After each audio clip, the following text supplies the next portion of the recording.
नमस्कार दोस्तों।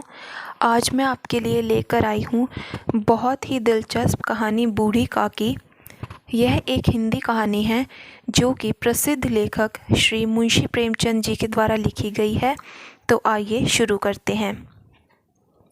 बुढ़ापा बहुधा बचपन का पुनरागमन हुआ करता है। बूढ़ी काकी में जिह्वा स्वाद के सिवा और कोई चेष्टा शेष न थी और न अपने कष्टों की ओर आकर्षित करने का रोने के अतिरिक्त कोई दूसरा सहारा ही। समस्त इंद्रियां, नेत्र, हाथ और पैर जवाब दे चुके थे।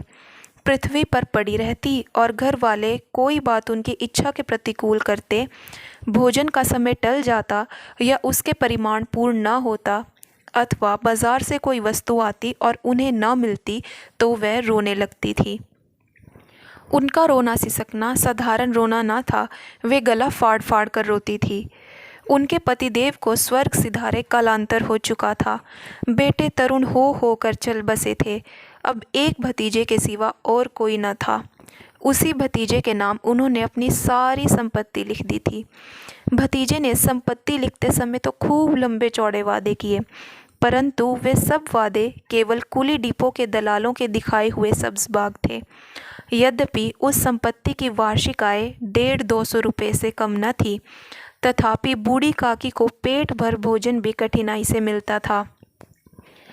इसमें उनके भतीजे पंडित बुद्धिराम का अपराध था अथवा उनकी अर्धांगिनी श्रीमती रूपा का, इसका निर्णय करना सहज नहीं। बुद्धिराम स्वभाव के सज्जन थे, केवल उसी समय तक जब तक उनके कोष पर कोई आँच न आए। रूपा स्वभाव की तेज थी पर ईश्वर से डरती थी, अतएव बूढ़ी काकी को उसकी तेजी इतनी न खलती जितनी बुद्धिराम की भलमनसाहत। बुद्धिराम को कभी कभी अपने अत्याचारों पर दुख होता था। विचारते कि इस संपत्ति के कारण मैं इस समय भलमानुष बना बैठा हूँ। यदि मौखिक आश्वासन और सूखी सहानुभूति से स्थिति में सुधार हो सकता तो उन्हें कदाचित कोई आपत्ति न होती, परंतु विशेष व्यय का भय उनकी सचेष्टा को दबाए रखता था। यहाँ तक कि यदि द्वार पर कोई भला आदमी बैठा होता और बूढ़ी काकी उस समय अपना राग अलापने लगती तो वह आग हो जाते और घर आकर उन्हें जोर से डांटते। लड़कों को बुढ़ों से स्वाभाविक विद्वेष होता ही है, और फिर जब माता पिता का यह रंग देखते तो बूढ़ी काकी को और सताया करते।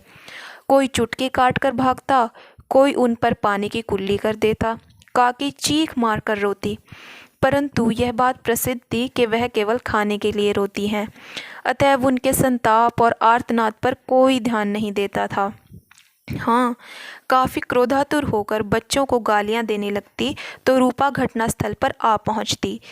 इस भय से काकी अपनी जीवा कृपाण का कदाचित ही प्रयोग करती थी। यद्यपि उपद्रव शांति का यह उपाय रोने से कहीं अधिक उपयुक्त था। संपूर्ण परिवार में यदि काकी से किसी का अनुराग था तो वह बुद्धिराम की छोटी लड़की लाडली थी। लाडली अपने दोनों भाइयों के भय से अपने हिस्से की मिठाई चबेना बूढ़ी काकी के पास बैठकर खाया करती थी। यही उसका रक्षागार था, और यद्यपि काकी की शरण उनकी लोलुपता के कारण बहुत महंगी पड़ती थी, तथापि भाइयों के अन्याय से कहीं सुलभ थी। इसी स्वार्थानुकूलता ने उन दोनों में सहानुभूति का आरोपण कर दिया था। दोस्तों, भाग 1 यहीं समाप्त होता है, और आपको यह भाग कैसा लगा कमेंट बॉक्स में ज़रूर बताइएगा। और इस कहानी के अगले भाग से जुड़ने के लिए मेरे चैनल को ज़रूर सब्सक्राइब कीजिएगा और मेरी वीडियो को लाइक और शेयर करना मत भूलिएगा, और बेल आइकन को भी दोस्तों ज़रूर प्रेस कीजिएगा।